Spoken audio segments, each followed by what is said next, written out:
Coming up next on Locked On Devils, there is so much to talk about in terms of what has happened in Devils Land over the last few days. A super stuffed, chaotic, crazy weekend.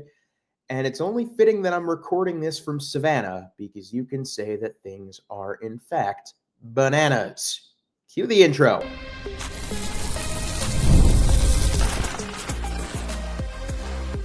You're Locked On Devils, your daily podcast on the New Jersey Devils. Part of the Locked On Podcast Network, your team every day. Hello, my name is Zach Berman. Thanks for stopping by. As always, welcome to Locked On Devils, part of the Locked On Podcast Network, now the number one sports podcast network in the world. And on this show, we talk about one thing and one thing only, and that is the New Jersey Devils, the 13-4-1 Metropolitan Division leading New Jersey Devils, as a matter of fact. And on November 17th, 13-4-1, it's awfully impressive. Now, once you take a deeper dive into what has transpired, despite that 13-4-1 record, it is downright insanity. Like I have said, I am in Savannah right now. I am hitting the road first thing tomorrow morning to Tampa, where the New Jersey Devils are set to face the Lightning tomorrow night at whatever Amalie Arena is called now. It's like something International Arena. I'm going to have to look it up. It's such a bad name change. Like, it is egregiously terrible. I miss it being Amalie Arena. I miss it being the St. Pete Times Forum. But no, it is not that. It is now, you ready for it? Benchmark International Arena. Good God. Oh, man. But yeah, yesterday drove 9 hours from Washington, D.C. to Savannah. Good shout by Brat Pack on the brisket tacos at Buc-ee's. Buc-ee's is unbelievable. I am a seasoned Buc-ee's vet, so I know the lay of the land, but cannot go wrong with those brisket tacos. Okay. We're going to work in chronological order of everything that happened, because last time we spoke was Thursday. It was Thursday, a little bit of a mini Capital game preview.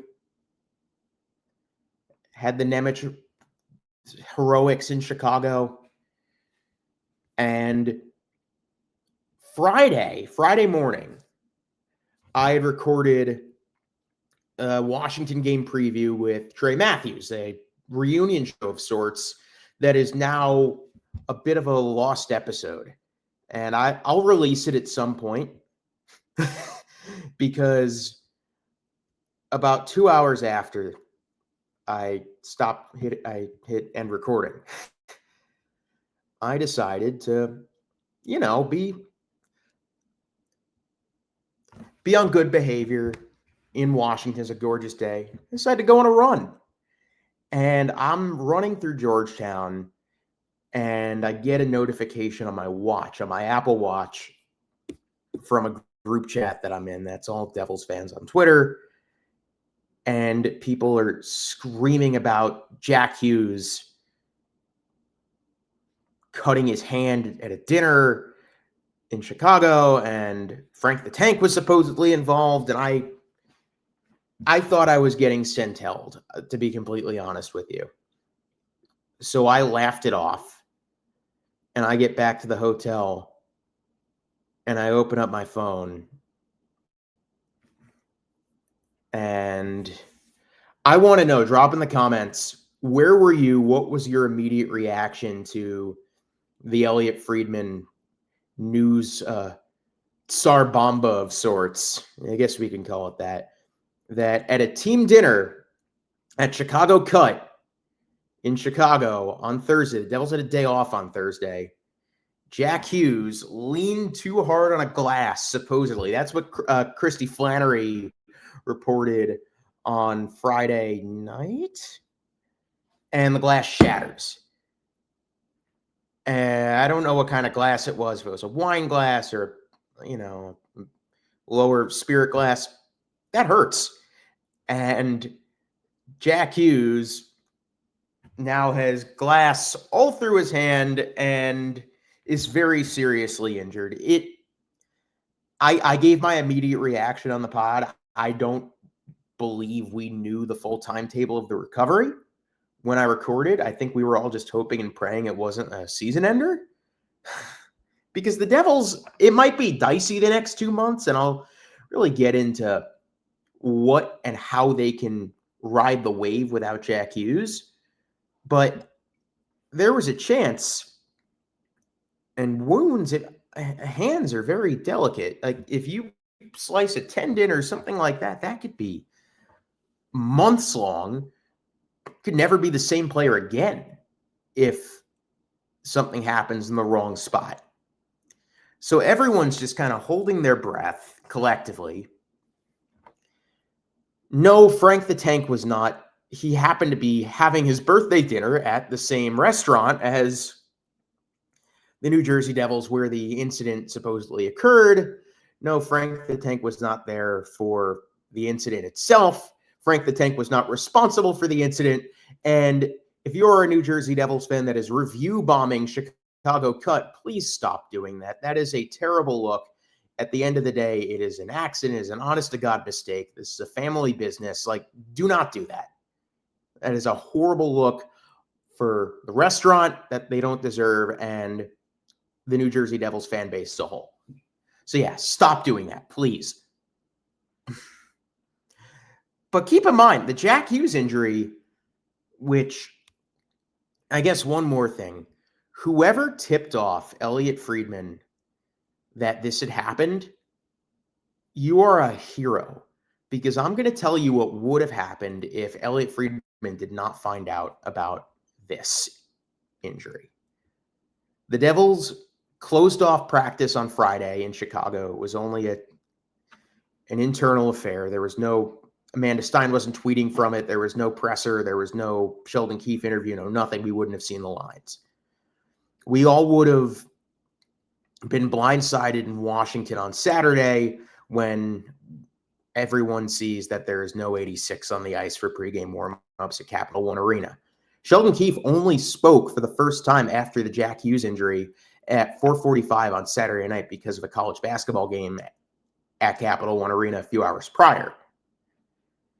And I'm going to tell you something. If this did not get out to Elliot Friedman, we would have never found out what had actually happened. We still don't know exactly what had happened, but we know what the injury is. They would have just said, oh, it's an upper body injury. He's out 2 months. With no rhyme or reason, nobody would have found out. That's just the way the Devils operate. So whoever tipped off Elliot Friedman this morning, or the morning that it happened, like, kudos to you. Speaking of Elliot Friedman, we got the official report on 32 Thoughts this morning that when Elliot Friedman first heard about it, he was told that Jack Hughes was at the very least going to miss the Olympics and might, in fact, miss the rest of the year. Now, the surgery occurred at the hospital for special surgery in New York, and the New Jersey Devils and their doctors and the HSS doctors reevaluated it, and it was not as bad as initially thought. Apparently, it was his pinky. Did he sever his pinky? Like, what happened? How did this happen? We don't know. 6 weeks reevaluation, 8 weeks timeline that sets up the Devils for a Jack Hughes return in late January, right before the Olympics. So it's going to be tough. They're going to miss at least 25 games worth of Jack Hughes, but they are not going to miss an entire season of Jack Hughes, which would have been bad. But the New Jersey Devils have a very compressed schedule over the next few months because of the Olympics coming up in February. That's going to take a chunk of the February slate away. No, there's obviously no NHL game, no Devils action or at all after Thursday, February 5th until Wednesday, February 25th. So, yeah, Jack is probably out until late January. I guess that's what the timeline shapes up to be. And it's obviously not ideal, especially considering that Cody Glass also got hurt in the Chicago game. He is now week to week with an upper body injury. He was put on injured reserve. Zach McEwen, hurt in the Chicago game. He is also on injured reserve. Am I missing anything? Evgeny Dadonov is almost back. I intentionally waited to record this until after practice today because they're, of course, practicing back in Newark. And they are, in fact, getting some of the cavalry back for the Florida swing. Dougie Hamilton and Connor Brown and Evgeny Dadonov are all traveling with the Devils to Tampa tomorrow night, which is very good news. The updated, and Brendan Dillon took a big hit in the Washington game, missed practice today. He is just off for the day, should be traveling to Tampa with the Devils. That was recorded by Amanda Stein this morning. What else? Is there anything else? Because, Ethan Edwards was recalled from Utica, so he'll make his NHL debut most likely in Tampa tomorrow night. And Shane LaChance made his NHL debut in Washington on Saturday night. The lines that the Devils were running at practice today. Your centers, Nico Hischier, Dawson Mercer, Juho Lamiko, Luke Glendening. Left wings, 1-4, Senny Gritziuk, Timo Meier, Andre Palat, Shane LaChance. Right wings, Jesper Bratt, Connor Brown, thank God he's back, Stefan Nason, Paul Cotter. First defensive pairing, Siegenthaler Nemec. Second defensive pairing, all Michigan, Ethan Edwards, Luke Hughes. Third defensive pairing, Dennis Cholowski and Dougie Hamilton, with Colton White as the seventh defenseman. So odds are, with Dillon taking the day off, one of Cholowski or Edwards is going to come out. I would expect it to be Edwards, which I don't love, but to Dennis Cholowski's credit, he had a very good game on Saturday. And we will talk about that Saturday game after the break here on Locked On Devils because it was a fun one. Thanks for stopping by. Couple of things first and foremost. Today's episode is brought to you by FanDuel. Download the FanDuel app now by visiting FanDuel.com and win $300 in bonus bets if your first $5 bet wins. Today's episode is brought to you by the lovely folks at Game Time, who I, in fact, used to snag my ticket for tomorrow night in Tampa. Hockey season is officially here. Nothing beats being in the arena for those opening games, but let's be real, getting tickets can be a total headache. Between waiting in queues, surprise fees, and prices that jump right before checkout, it's easy to get frustrated when all you want to do is cheer on your team. That is where Game Time comes in. The app that gives fans the advantage. It's your ultimate life hack for scoring amazing NHL tickets, fast, easy, and stress-free. Their zone deals are a game changer. I used it for tomorrow's game. You pick the section, Game Time picks your seats and save big. You can even find NHL tickets for under $25. Get in Tampa tomorrow night. Starts at $17. Yeah, $17. How about that? On Game Time, where you can take the guesswork out of buying NHL tickets. Download the Game Time app, create an account, and use code LOCKEDONNHL for $20 off your first purchase. Terms may apply. That is code LOCKODO on NHL for $20 off. Swipe, tap, ticket, go. Game Time. All right. We're all caught up. Almost. So after all of that happened on a crazy Friday, the New Jersey Devils had to travel to Washington, D.C. to take on a very surprising last team in the division right now in the Washington Capitals. Still a very tough opponent, no doubt about that.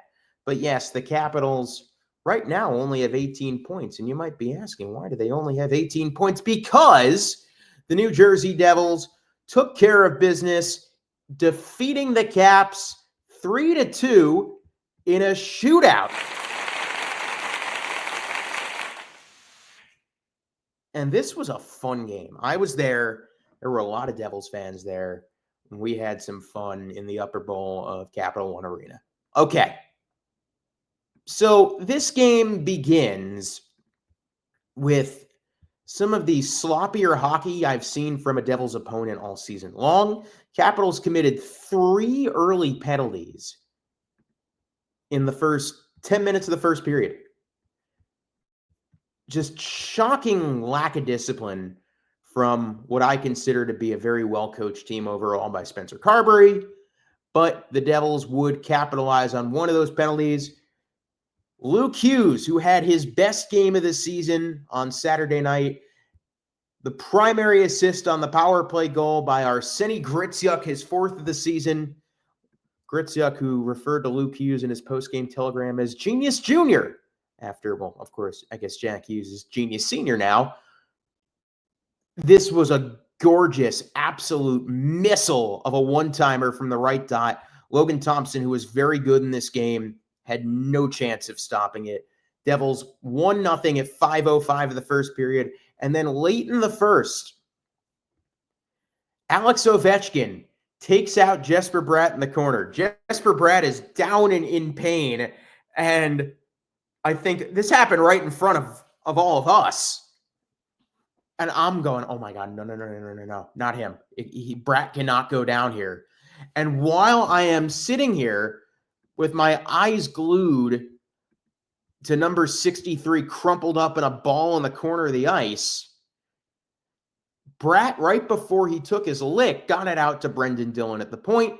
Dillon finds Mr. Genius Jr., wrister from the slot, top shelf where Mama hides the cookies, 2 zip Diablos. It was an awesome goal that we couldn't even celebrate. Now, thank the Lord, Jesper Bratt, who is somehow one of the most durable players in the team. Like, it's actually incredible because he had a few scares last year and he just pops right back up. That's exactly what he does. Misses a shift at the end of the first period and then is back on the ice for the second period like nothing happened. Ridiculous. The Devils played an outstanding first period in Washington. Coming off of everything that happened on Friday, they outshoot the Caps 14-8, beating arguably the league's best goaltender right now, Logan Thompson, twice. The second period was a completely different story. Washington outshoots the Devils 10-7, but Jake Allen, Jake the freaking snake, what a game he had, stands tall, stops all of them. The Devils survive through 40. Now, in the third period, the nonstop pressure from the Capitals would finally crack the New Jersey Devils. The Capitals would outshoot New Jersey 11-5, and 2 of those 11 would wind up in the back of the net. 1 minute flat into the third period, Devils fail to clear the zone. I feel like we say that a lot when puck winds up in their net.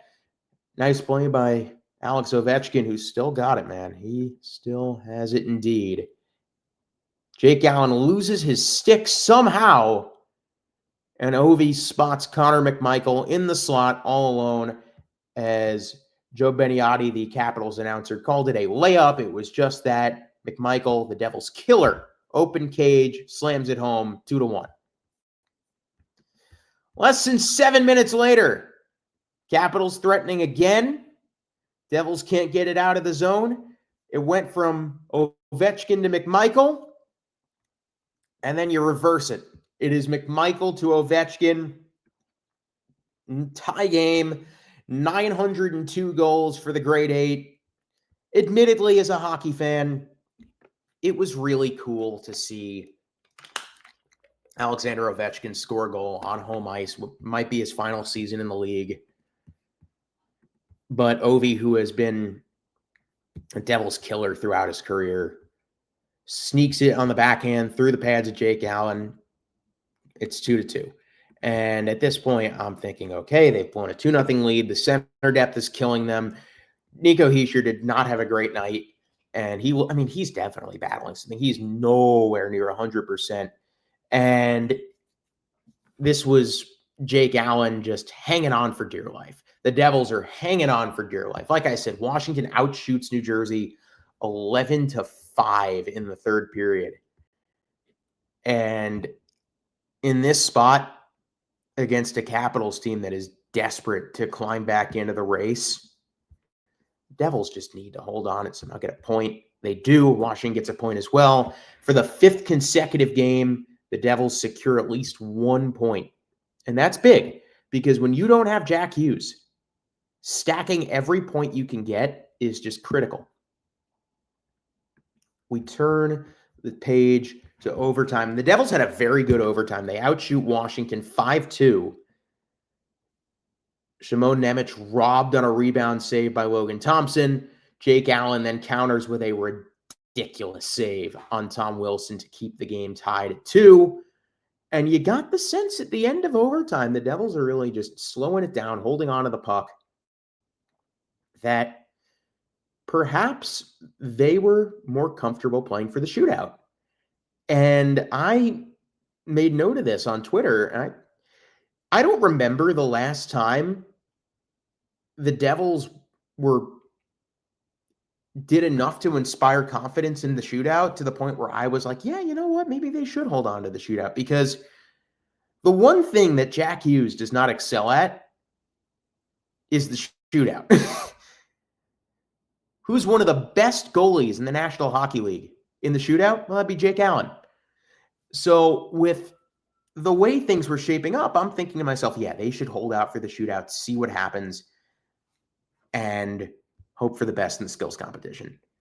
Shootouts suck, except when your team wins them. Then they're pretty cool.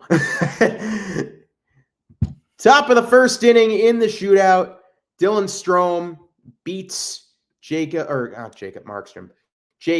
Oh, I was so close. Strome beats Allen on the forehand. All right, 1-0 Washington.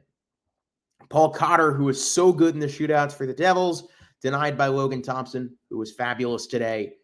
And now Anthony Beauvillier comes in with a chance to put a stranglehold on it. Cannot. Loses control of the puck. Allen keeps it out. It would come down to Jesper Bratt in the bottom of the second inning after playing 30-plus minutes. After surviving an injury scare earlier in the game, Jesper Bratt pulls off one of the sickest moves I have seen a Devil pull in a shootout since Ilya Kovalchuk? Zach Parise? Forehand, backhand, roofs it under the bar, in and out so quickly that the Washington fans around me cheered as if they thought it hit the post. I saw the light go on. I saw the referee signal goal. It is 1-1. Jesper Bratt keeping the Devils afloat. Third inning of the shootout. Connor McMichael, the Devils killer, comes in. Doesn't try anything too fancy. He just goes forehand, tries to beat Allen 5-hole, cannot do so. Arseny Gritsyuk would follow, a chance to potentially win the game for New Jersey. Can't beat Logan Thompson. This shootout would require extra innings, sudden death. Top of the fourth, the most prolific goal scorer in the history of the National Hockey League, Alexander Ovechkin, comes on in, tries to beat Allen on the backhand. Jake Allen goes down with the pad and stops him right at the post. And the Devils now, you'd think this is maybe where, if he were healthy, Jack Hughes would come in with a chance to win it. But instead, no Jack Hughes. Who do you turn to? Naturally, Wednesday's hero, Shimon Nemec. And he goes in wide and just sneakily tucks the forehand right through the wickets of Logan Thompson and wins the game for the New Jersey Devils. I lost my mind, as did everybody in the arena wearing a Devils uniform or hoodie, or, it was amazing. Nemec the hero again. The Devils, a gritty, hard-nosed, what a win. Like, not a pretty game by any stretch of the imagination, but a character win, which sometimes are a lot more important. They feel a lot better. After the game, Nico Hischier said, "We don't have Jack. We have to hold the fort down." That's a good start. And now in a road trip where the Devils, I said NHL 500 would be nice, they're 1 point away from getting to that point. Tampa is incredibly banged up. Florida, of course, we know who they're missing. Philadelphia is struggling right now. I think the Devils can take at least one more from this road trip and turn it into, at the very least, an above 500 5-game excursion. Going to take another quick break. When we return, just wrapping up Saturday night's game, and then we will look on ahead to tomorrow here on Locked On Devils. Thank you for making Locked On Devils your first listen of the day, and thank you for making Locked On the #1 sports podcast network in the world. Today's episode is also brought to you by the lovely folks at FanDuel, the sponsor of today's episode. The NBA is back, and there's no better place to get in on the action than FanDuel, the official sports betting partner of the NBA. Even if you missed the start of the game or want to ride the hot hand, FanDuel has live bets on everything from who will score next to fourth quarter comebacks. Plus, you can even combine your live bets into a same-game parlay for a shot at a bigger payout. It keeps every game exciting, especially when your team is making that late push. Right now, FanDuel is giving new customers $300 in bonus bets when your first $5 bet wins. So head to FanDuel.com to sign up and play your game with FanDuel, the official sports betting partner of the NBA. We are back here Locked On Devils. Once again, the Devils win it in a shootout, 3-2 over the Caps. Ultimately, both teams ended with 31 shots apiece. And I haven't looked at the win-o-meter yet.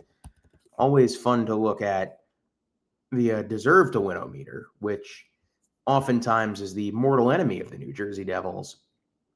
On Saturday night's game, the deserve to win-o-meter, it's going to come out pretty even. You get the feeling.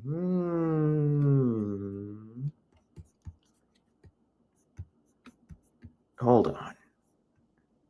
That can't be right, is it? No.